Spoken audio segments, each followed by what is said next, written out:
roja existente en el país, pero absolutamente solapada, una crónica roja de la que no se habla, porque difícilmente algún informativo de televisión instale una cámara frente al Banco de Seguro del Estado, frente a la emergencia del Banco de Seguro del Estado, para entrevistar a los familiares, para entrevistar a la viuda de un trabajador muerto en accidente de trabajo, para preguntarle a los hijos de ese trabajador en qué situación quedan. Y eso también forma parte de la protección de la vida en nuestro país. Esta es una crónica roja la cual seguramente no va a ser parte de los titulares permanentes de los medios de comunicación. Por tanto, este debate al que el Centro de Estudiantes de Derecho y la carrera de Relaciones Laborales contribuyen el día de hoy, nos parece que es absolutamente necesario. ¿Y por qué? Y porque las leyes tienen que responder a realidades existentes en la sociedad.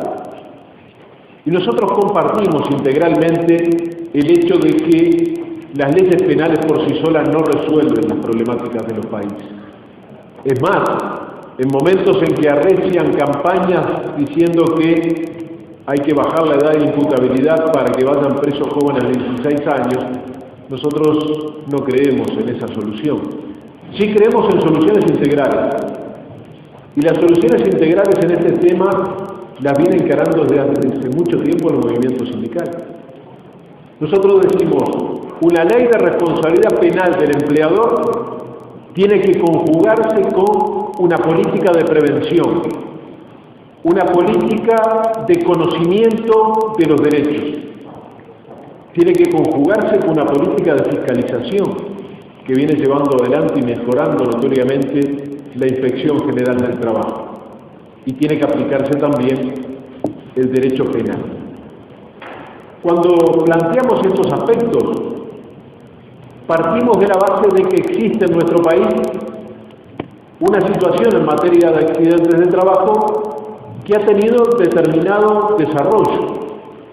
Es notorio que en nuestro país ha aumentado la actividad a partir del 2005, que ha aumentado el Producto Bruto Interno, que han aumentado la cantidad de horas trabajadas, pero sin embargo, los accidentes han aumentado más que todos esos índices. Por ejemplo, si tomamos el periodo 2004-2009, podemos decir que el Producto Interno Bruto del país creció un 34%, sin embargo, los accidentes crecieron un 65%, el personal ocupado creció un 45%, pero los días de temporaria, o sea, la gravedad de los accidentes de trabajo, los días que está expuesto un trabajador en recuperación, creció un 181%. ¿Eso qué nos está planteando? Que no es simplemente el aumento de la actividad lo que genera mayor cantidad de accidentes, sino la falta de una política de prevención general y salud para los trabajadores. Y eso es un aspecto a tener en cuenta en forma sustancial para poder plantearse cuáles son las formas de actuar en torno a ese tema. El diputado Vidalín hacía referencia a algunos pasajes de aspectos que planteé en la Comisión de Legislación del Trabajo. Sí, efectivamente, cuando uno habla de accidentes laborales y accidentes laborales mortales o heridas graves del trabajador, automáticamente piensa en los accidentes en la construcción. Sin embargo, en la construcción hay un sindicato fuerte que denuncia, que negocia, que lleva adelante propuestas, que le plantea al Ministerio de Trabajo cuáles son los decretos que pueden ayudar, que peleó durante mucho tiempo por delegados de seguridad en obra, que por tanto tiene fuerza para ir imponiendo normas de seguridad. Y por tanto, los accidentes en la construcción mortales que siguen existiendo han tenido una evolución más favorable que en otras áreas. Pero ¿qué pasa en el agro? En el agro donde no hay sindicato fuerte, en el agro donde la fiscalización es más laxa, en el agro donde se respetan menos las leyes por parte de las patronales. Y esto no es un ejercicio teórico, esto es la comprobación en los diferentes lugares de trabajo de nuestro país, fundamentalmente en el interior, donde se violan flagrantemente los derechos humanos de los trabajadores. Por ejemplo, Villa Constitución, en Salto, cuadrillas mixtas de jóvenes, hombres y mujeres, que trabajan en la recolección de naranja, del arándano, de la cebolla o de la frutilla, que van rotando por las diferentes cosechas.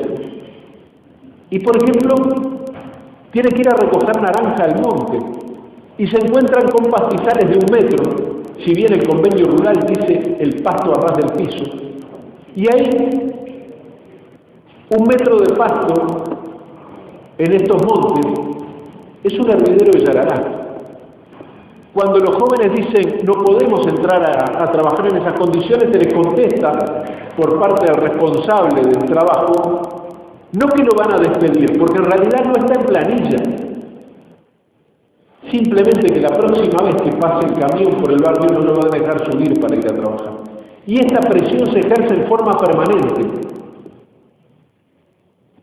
Sin embargo, los trabajadores optaron por organizarse, por defender sus derechos.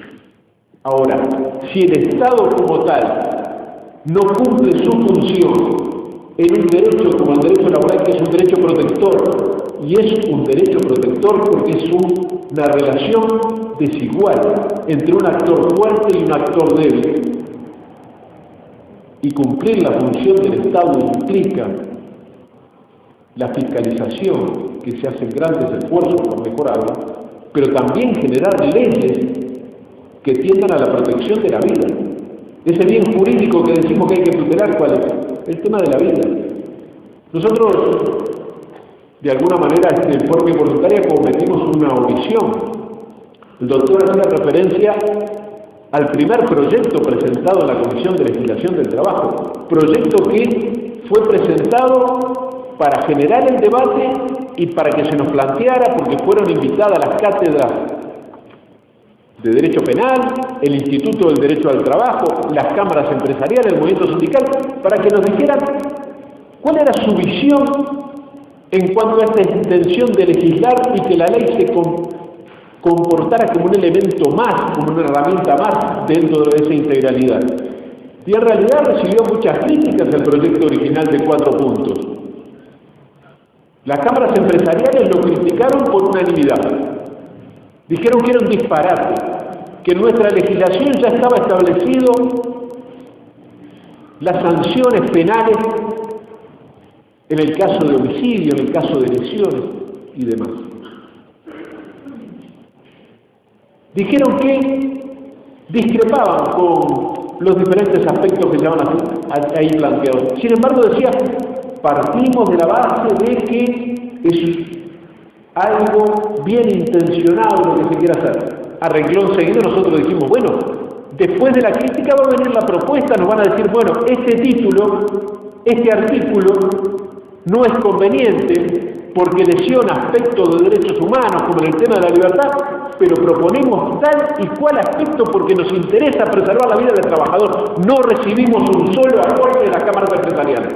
Y hace años que está presentado este proyecto. Desde la Cátedra de Derecho Penal se nos hizo aportes muy interesantes en cuanto a las dificultades. El Instituto del Derecho al Trabajo nos planteó que en realidad veía que la orientación era por el lado de tipificar el delito de peligro como está en las legislaciones española, italiana, británica, en la peruana y en la venezolana. Y en la medida que no hubieran alternativas, decidimos convocar a un grupo de profesionales, juristas de gran nivel, laboralistas y penalistas, y nos pusimos a trabajar en el despacho y después lo trasladamos a la bancada de nuestra fuerza política para analizar cuál era el mejor texto jurídico a aplicar. Y nos inclinamos por tipificar el delito de peligro. ¿Por qué? Delito de peligro que establece, y esto es algo que está en discusión, es un borrador, el que infringiendo las normas de prevención en accidentes de trabajo y estando legalmente obligado, y cuando decimos estando legalmente obligado es porque hay normas en nuestro país que establecen la obligación del patrón de cuidar la salud, la seguridad y la integridad integridad física del empleado, el que estando legalmente obligado no adopte los medios de resguardo y seguridad necesarios, poniendo en peligro concreto la salud, la vida, la integridad física del trabajador, será castigado con 6 meses de prisión a 6 años de penitenciaría, y esto se está discutiendo, los términos, porque no es lo fundamental. Constituye una circunstancia agravante si de este delito de peligro, derecho resultar en la muerte o la lesión del trabajador. Podrá ser este texto sustitutivo o podrá ser otro. Lo que no podemos tener es la omisión de elaborar una herramienta jurídica que tienda, en definitiva, a la protección de la vida del trabajador. Porque cuando se dice, los trabajadores omiten muchas veces el utilizar los elementos de protección personal. Es cierto que hay una concesión machista, yo lo planteé en la comisión, que muchas veces dice yo no necesito un cinturón de seguridad para trabajar en la altura, que hay todo un problema cultural, es cierto. Pero lo que es innegable es que la capacidad de organización del trabajo, la dirección del trabajo, la tiene el empleador. Y eso nadie lo discute, es algo que el empleador define con absoluta claridad en una relación de trabajo. Está en el contrato de trabajo. Por tanto, nosotros no consideramos que los accidentes de trabajo sean consecuencia del azar. Son producto de la organización del trabajo. ¿Y cuál es el objetivo? ¿Que vayan patrones presos? No, el objetivo es que esto se convierta en una herramienta para un trabajo integral que proteja la vida del trabajador. Un ejemplo de cómo los accidentes de trabajo no son mayoritariamente producto del azar. Aserradero en Rivera. Nosotros habíamos estado el día anterior en Minas de Corrales y le estábamos trasladando al Ministerio de Trabajo deficiencias en materia de seguridad que habíamos encontrado allí, cuando se le comunica al Ministerio de Trabajo que en un aserradero de Rivera había muerto un trabajador realizando el mantenimiento de una máquina. ¿Y por qué se da esa situación? Bueno, la máquina estaba en un entrepiso,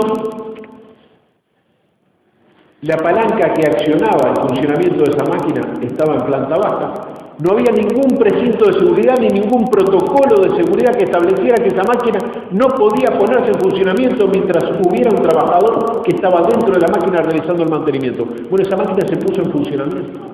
No fue una cuestión intencional, pero obviamente ahí hay una falla gravísima en materia de prevención, en materia de normas de seguridad que tienen que estar establecidas. Y eso me parece que amerita trabajar en legislación laboral penal. Y claro, es una norma de carácter general para la actividad pública y la actividad privada. Una norma de carácter general en la cual debe llevar a un aumento de la conciencia del empleador privado y también del Estado como patrón directo o el Estado como su empleador, como contratante de empresas.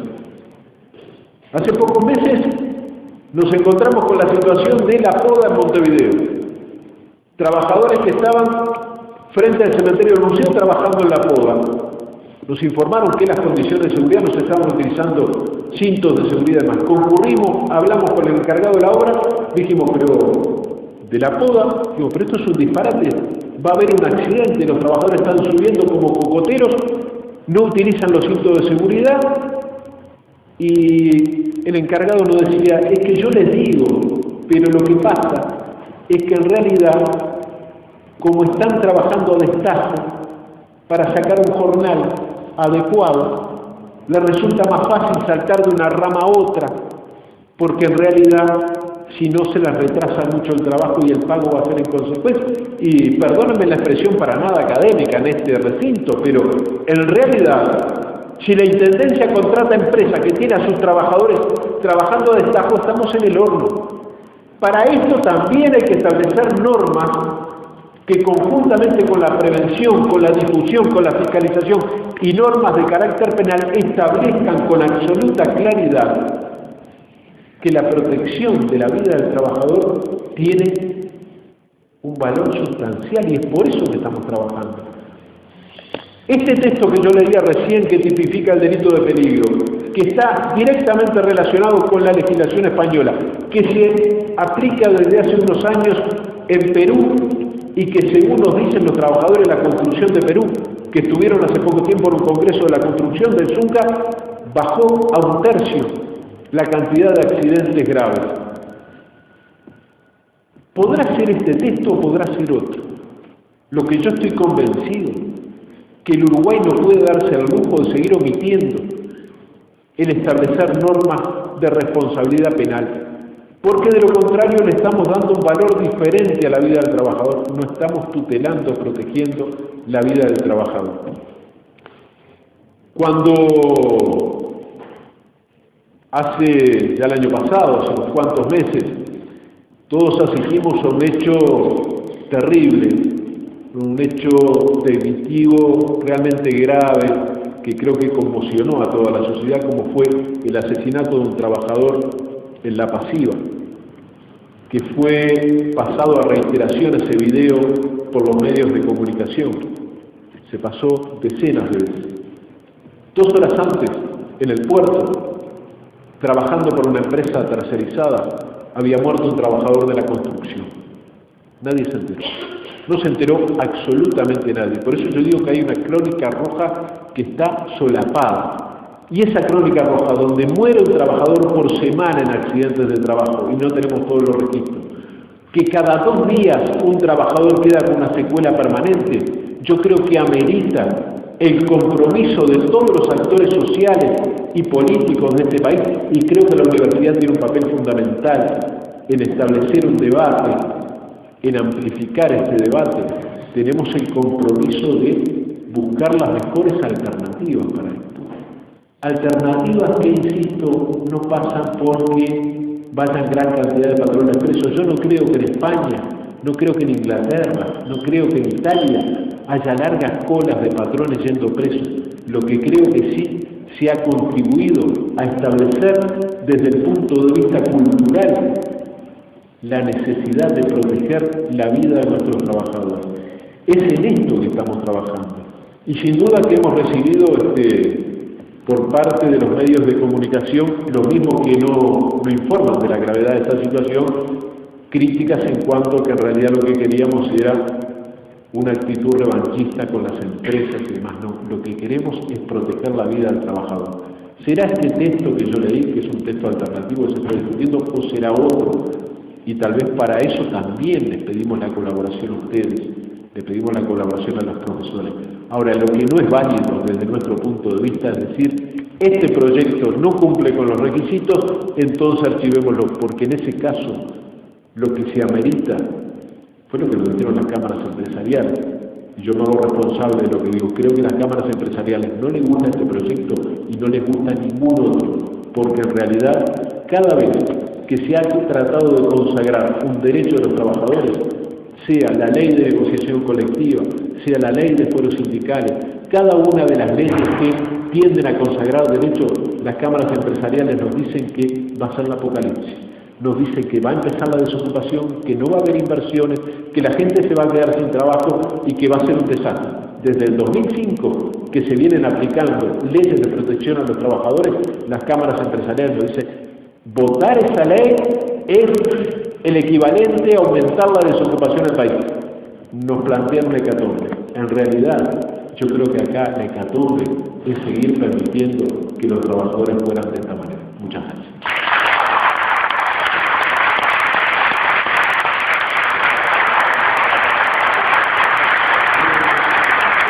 Vamos a pasar a la participación de los actores sociales, los representantes de los actores sociales en el tema. Toca el turno entonces ahora al doctor Ernesto Gabriel, de representación de la Cámara de la Construcción.